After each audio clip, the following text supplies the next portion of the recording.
आप प्रश्न कर रहे हैं कि स्वामी जी मनुष्य दुखों से मुक्ति पाए, इसका कोई उपाय बताइए। जरा ध्यान से सुनना।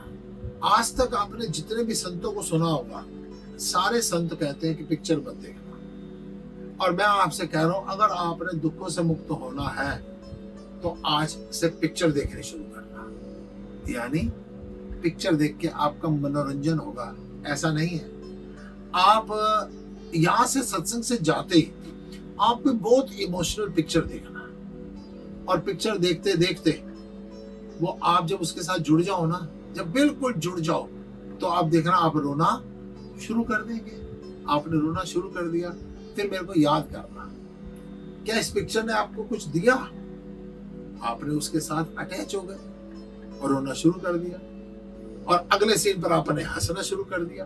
क्या पिक्चर ने कुछ लिया दिया? नहीं, कुछ भी नहीं लिया दिया। आप उसके साथ अटैच हो गए थे।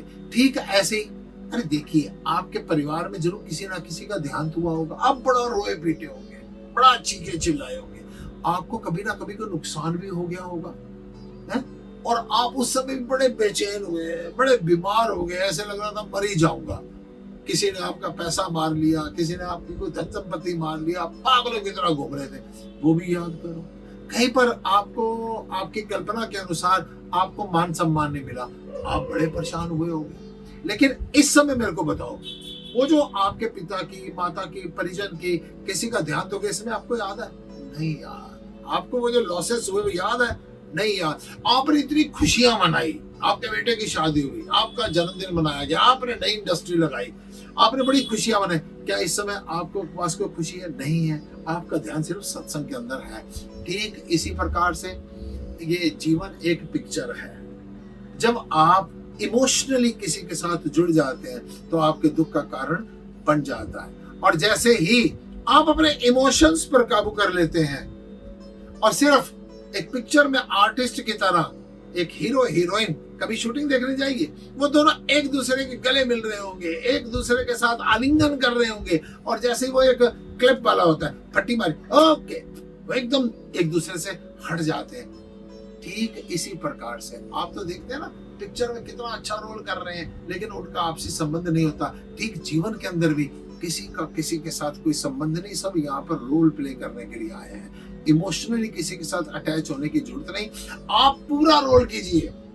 आप अगर किसी की पत्नी है तो पूरा रोल कीजिए पति वाला, किसी की माँ है तो पूरा रोल कीजिए माँ वाला, किसी की बेटी है तो परफेक्ट बेटी कि यानी एक ऐसे लगे कि आदर्श पत्नी, आदर्श पुत्री, आदर्श माँ का रोल कीजिए। और फिर देखना धीरे धीरे धीरे धीरे आप सारे दुखों से मुक्त हो जाएंगे। किसी के साथ जुड़ना नहीं है।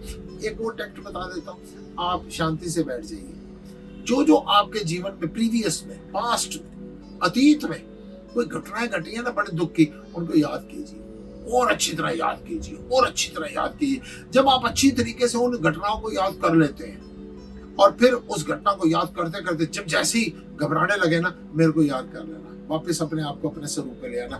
इतना सावधान रहना कि ये ना हो उस दुख की बाढ़ में बह जाओ। फिर थोड़ी देर आप अपने जीवन की आई बड़ी सुख की घटनाओं को याद करो कि आप एंजॉय कर रहे हैं, नाच रहे हैं, आपकी शादी हुई, बेटे की शादी हुई, इंडस्ट्री, आप खुश हो रहे हैं। लेकिन जब पूरी खुशी में बह मत जाना है, वापस मेरे को याद कर लेना, सत्संग को याद कर लेना, वापस आ जाना, आप सहज अवस्था में रहना। ठीक ऐसे ही दुर्घटनाएं आ रही हैं, सुखद घटनाएं आ रही हैं, सुख आ रहे हैं, दुख आ रहे हैं, सब पिक्चर की तरह निकल रहे हैं। आप उनके साथ जुड़ जाते हैं, तब दुख आपको प्राप्त होते हैं, तब सुख प्राप्त होते हैं। जब सुख लेने की कामना नहीं होगी ना, तो दुख भी नहीं आएंगे। किसी के साथ भी जुड़िए मत, सिर्फ अपनी आत्मा के साथ जुड़े रहिए, अपने विवेक के साथ जुड़े रहिए। सबके साथ कर्जे उतारने, ना देख लिया दुनिया का सारा नजारा, ना हम है किसी के, ना कोई हमारा। उस परम पिता परमेश्वर रूपी आत्मा से हमेशा जुड़े रहिए, दुखों से मुक्ति मिल जाए।